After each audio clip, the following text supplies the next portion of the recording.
सोचो जरा, आज तुम सोते हो और जब कल आंख खुलती है तो पता चलता है कि 300 साल गुजर चुके हैं। तुम्हारे दोस्त अब इस दुनिया में नहीं रहे, तुम्हारा शहर पूरी तरह बदल चुका है और जिन अल्फाज में तुम बात करते थे वो जुबान अब लोग पहचानते तक नहीं। भाई, हम कितनी देर सोए? 1 दिन, 2 दिन? नहीं भाई, लगता है कुछ ज्यादा ही हो गया। ये कोई साइंस फिक्शन नहीं है, ये कोई कल्पना नहीं है, ये कुरान की एक सच्ची कहानी है। कुछ नौजवान जिन्हें अल्लाह ने सुला दिया और सदियों बाद फिर जगाया। तैयार रहो, क्योंकि ये कहानी तुम्हें हैरान भी करेगी और अंदर तक हिला देगी। अस्सलामुअलैकुम, मैं हूँ सैयद। आज की कहानी वाकई बहुत अजीब है, बहुत ही हैरत अंगेज। ये इतनी बड़ी कहानी है कि अल्लाह ने इसके लिए कुरान में पूरी एक सूरा नाजिल की, सूरा अल कहफ। ये कहानी है कुछ ऐसे नौजवानों की जो अपने ईमान को बचाने के लिए सब कुछ छोड़कर भाग निकले और फिर अल्लाह ने उन्हें एक ऐसी नींद सुला दिया कि जब उनकी आंख खुली तो दुनिया ही बदल चुकी थी। तैयार हो जाओ, क्योंकि ये कहानी तुम्हें सोचने पर मजबूर कर देगी। बिस्मिल्लाह, शुरू करते हैं। ये कहानी है तकरीबन 2000 साल पुरानी। एक शहर था, कुछ लोग कहते हैं एफिसुस, आज का तुर्की, कुछ कहते हैं कोई और जगह। लेकिन सच कहूं, जगह से ज्यादा फर्क नहीं पड़ता, फर्क कहानी से पड़ता है। उस शहर पर एक बादशाह हुकूमत करता था। इतिहास में उसका नाम डेसियस या डेसियानुस बताया जाता है, लेकिन कुरान ने उसका नाम नहीं लिया, तो हम भी नाम लेने की जरूरत नहीं समझते। अब सवाल यह है, वह बादशाह कैसा था? सख्त काफिर, बेहद जालिम। उसने अपने आप को ही खुदा बना लिया था। शहर भर में उसने बड़े बड़े बुत खड़े करवा दिए, पत्थर के खुदा, और हुक्म साफ था, इन बुतों को सजदा करो। जो इनकार करता उसे कत्ल कर दिया जाता और जो कह देता मैं सिर्फ एक अल्लाह को मानता हूँ, उसे पहले सताया जाता, फिर बेरहमी से जान से मार दिया जाता। पूरा शहर खौफ में जी रहा था। बाप अपने बेटों से कहता, चुपचाप सजदा कर लो, जिंदा रहना है तो। बीवी अपने शौहर से कहती, बस दिखावे के लिए कर लो, अल्लाह समझ जाएगा। लेकिन ईमान इतनी आसानी से नहीं बिकता। कुछ लोग ऐसे भी थे जो साफ कहते थे, चाहे जान चली जाए लेकिन हम झूठ नहीं बोलेंगे। और उन्हीं लोगों में से थे 7 नौजवान।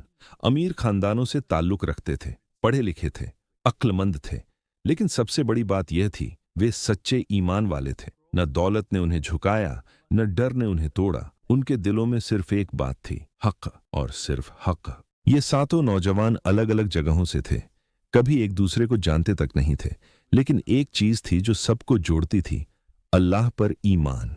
एक दिन उनमें से एक ने देखा कि सामने खड़ा एक और नौजवान बादशाह के सामने सजदा नहीं कर रहा। नजर मिली और दिल ने फौरन समझ लिया, ये भी मेरी तरह है। फिर तीसरा मिला, फिर चौथा, फिर 5वां, फिर छठा और आखिर में 7वां। धीरे धीरे खामोशी में नजरों से बात होती रही और फिर रात के अंधेरों में ये 7 नौजवान छुपकर मिले। उस मुलाकात ने उनकी जिंदगी ही बदल दी। पहली बार उन्होंने वो सांस ली जिसमें डर नहीं था। पहली बार उन्होंने अपना ईमान खुलकर जुबान पर लाया, बिना किसी डर के। उन्होंने कहा, मैं मानता हूँ अल्लाह एक है, बाकी सब झूठ है। फिर उन्होंने एक दूसरे से कहा, भाई, अब इस शहर में रहना मुश्किल हो गया। हर रोज हमें सजदा करने के लिए मजबूर किया जाता है। कितने दिन तक हम छुपेंगे? कुछ करना होगा। शहर से भाग जाएं, लेकिन कहाँ जाएंगे? और इसी सवाल ने उन्हें एक असली फैसला की ओर धकेला।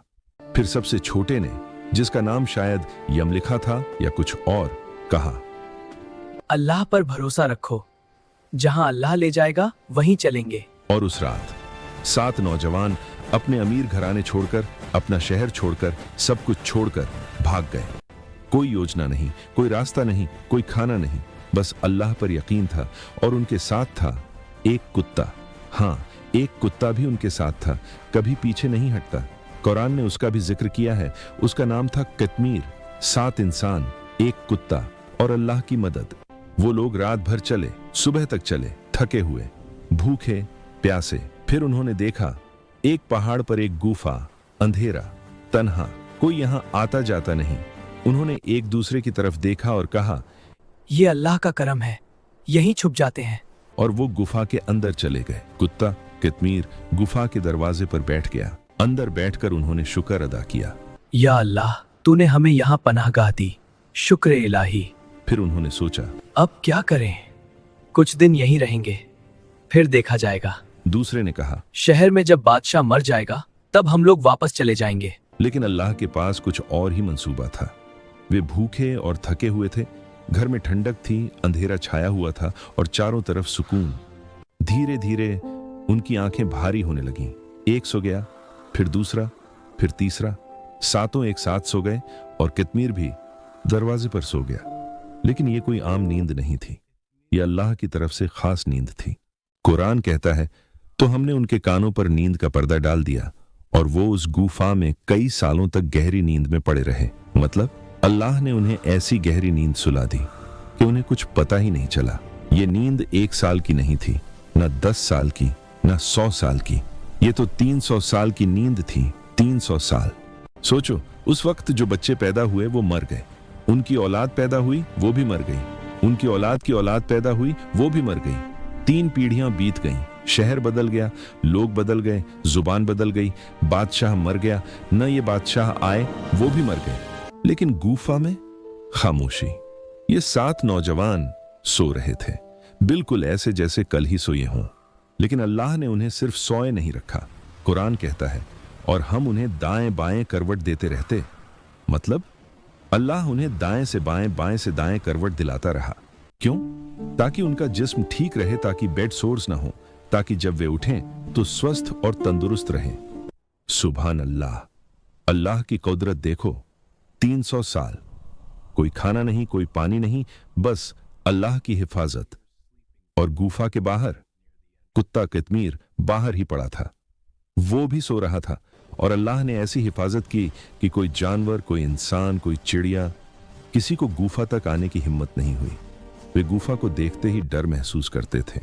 कुरान कहता है, अगर तुम उन्हें देख लेते तो उनसे भाग खड़े होते और तुम्हारा दिल दहशत से भर जाता। मतलब अल्लाह ने उनके चारों तरफ ऐसी हैबत डाल दी थी कि कोई पास आने की हिम्मत ही ना करे। यह अल्लाह की हिफाजत थी, बिना दीवारों के, बिना पहरेदारों के। 300 साल बीत गए। शहर में अब कोई नहीं था जो उन्हें पहचानता हो। उनके माँ बाप इस दुनिया से चल बसे, उनके दोस्त भी दूर हो गए, इतना कि उनका नाम भी लोगों की यादों से मिट गया। लेकिन अल्लाह ने उन्हें अब भी याद रखा, और यही इस कहानी की सबसे बड़ी सच्चाई है। फिर एक दिन 300 साल बाद अल्लाह ने चाहा कि अब इन्हें जगा दिया जाए। सबसे पहले एक की आंख खुली, उसने पलकें झपकाईं, इधर उधर देखा, बाकी सब गहरी नींद में थे। उसने दिल ही दिल में सोचा, शायद मैं ही सबसे पहले जाग गया। फिर दूसरा जागा, फिर तीसरा, और देखते देखते जब 7 की आंखें खुली, एक ने अंगड़ाई ली और मुस्कुराकर कहा, यार क्या गहरी नींद आई है, ऐसा लगता है जैसे पूरी जिंदगी सो ली हो। दूसरे ने हंसते हुए कहा, सच में लगता है पूरी रात सोते रहे। इतनी नींद तो बचपन में भी नहीं आई थी। उन्होंने बाहर झांक कर देखा। सूरज निकल चुका था, रोशनी फैल चुकी थी। एक ने हैरानी से पूछा, कितनी देर सो गए होंगे हम? किसी ने जवाब दिया, शायद एक दिन या एक दिन का कुछ हिस्सा। उन्हें क्या पता था कि वो एक रात नहीं 3 सदियां सो चुके थे। कुरान में अल्लाह ने उनकी बातचीत खुद बयान की है। उन्होंने कहा, हमने यहां एक दिन या कुछ दिनों तक ठहराव किया। उन्होंने आपस में कहा, हम शायद एक दिन रहे या दिन का कोई हिस्सा। फिर खुद ही बात रोक दी। कहा, छोड़ो, अल्लाह ही बेहतर जानता है। लेकिन अब एक मसला था। उन्हें भूख लग रही थी। 300 साल की नींद के बाद पेट की आग अब पूरी तरह जग चुकी थी। एक ने कहा, भाइयों बहुत भूख लगी है, कोई शहर जाकर खाने का इंतजाम करे। सबसे छोटे ने कहा, मैं जाता हूं, मेरे पास कुछ सिक्के हैं। फिर सबने उसे समझाया, आगाह किया। ध्यान रखना, अगर शहर में पकड़ लिए गए तो या तो बादशाह कत्ल कर देगा या फिर हमें जबरदस्ती उसके दीन में डाल देगा। चुपचाप जाना, किसी को शक न हो। यम लिखा। सबसे छोटा सिक्के लेकर शहर की तरफ निकल पड़ा। लेकिन जैसे ही वह शहर पहुंचा, वह एक पल के लिए रुक गया, हैरान रह गया। यह वही शहर था, पर उसकी पहचान अब बदल गई थी। नए घर, नई सड़कें, नए चेहरे, कुछ भी पहले जैसा नहीं। यम लिखा दिल ही दिल में सोचने लगा, यह मेरा शहर है या मैं किसी और दुनिया में आ गया हूं? वह एक दुकान पर गया। दुकानदार ने उसे देखा और चौंक गया। उसके कपड़े 300 साल पुराने जमाने के, उसकी जबान पुराने लहजे की। यमलिखा ने खाने के बदले सिक्का आगे बढ़ाया। दुकानदार ने सिक्का देखा और जोर से चिल्ला उठा, यह सिक्का तुम कहां से लाए हो? यह तो 300 साल पुराना है। दुकानदार की चीख सुनते ही वहां भीड़ जमा हो गई। लोग यमलिखा को घेर कर खड़े हो गए। ये कौन है? इतना पुराना सिक्का कहां से लाया? ये आदमी इतना अजीब क्यों लग रहा है? यमलिखा घबरा गया, दिल जोर जोर से धड़कने लगा। उसने कांपती आवाज में कहा, मैं इसी शहर का रहने वाला हूँ। लोग हंस पड़े। किसी ने कहा, झूठ, हमने तुम्हें कभी नहीं देखा। यमलिखा ने कहा, मैं तो कल ही यहाँ था, बादशाह डेसियस के जमाने में। यह सुनते ही सबकी आंखें फटी की फटी रह गईं। एक बूढ़ा आदमी आगे बढ़ा, धीमी मगर भारी आवाज में बोला, डेसियस? वो तो 300 साल पहले मर चुका। यमलिखा के पैरों तले जमीन खिसक गई। उसके मुंह से बस इतना निकला, क्या 300 साल? उस पल यमलिखा को एहसास हो गया, वो एक दिन नहीं सोए थे, वो 300 साल सोए थे। उसका दिमाग चक्कर खा गया। लोग उसे लेकर बादशाह के दरबार में गए, लेकिन अब बादशाह कैसा था? मुसलमान। हां, उस वक्त तक पूरा शहर इस्लाम कबूल कर चुका था, शिर्क खत्म हो चुका था, तौहीद फैल चुकी थी। बादशाह ने यमलिखा की बात सुनी। पहले यकीन नहीं आया, लेकिन जब सबूत मिला तो सब हैरान रह गए। बादशाह ने कहा, हमें वो गुफा दिखाओ जहां तुम्हारे साथी हैं। पूरा शहर उनके साथ चल पड़ा, हजारों लोग। जब वो गुफा के पास पहुंचे, अंदर बाकी 6 नौजवान खड़े थे, सब ठीक ठाक, बिल्कुल फ्रेश, जैसे अभी अभी उठे हों। लोग देखते ही रह गए। ये अल्लाह का मौजिज़ा था। सामने खुला हुआ सबूत था कि अल्लाह जिंदगी और मौत का मालिक है। अल्लाह चाहे तो किसी को 300 साल सुलाए रखे और अल्लाह चाहे तो उसे दोबारा जिंदा कर दे। ये सातों नौजवान अब लोगों की नजरों में हीरो बन चुके थे, लेकिन उन्होंने साफ कहा, हमने कुछ नहीं किया, यह सब अल्लाह की मेहरबानी है। फिर अल्लाह ने उन्हें दोबारा सो जाने का हुक्म दिया, और इस बार वह नींद हमेशा के लिए थी। अल्लाह ने उनकी रूहें अपने पास बुला लीं। लोग रो पड़े, बादशाह भी रोया, लेकिन यह रोना सिर्फ दुख का नहीं था, यह शुक्र का रोना था। अल्लाह ने सबको दिखा दिया था कि कयामत होगी, मरने के बाद दोबारा उठाया जाएगा, हिसाब होगा, और जो इंसान ईमान पर मरता है अल्लाह उसकी खुद हिफाजत करता है। और वो कुत्ता कितमीर, वो भी पूरे 300 साल अपने मालिकों का इंतजार करता रहा, गुफा के दरवाजे पर, खामोशी से, वफादारी के साथ। अल्लाह ने उस कुत्ते का नाम कुरान में लिया। सोचिए, एक जानवर और कुरान में उसका जिक्र। क्यों?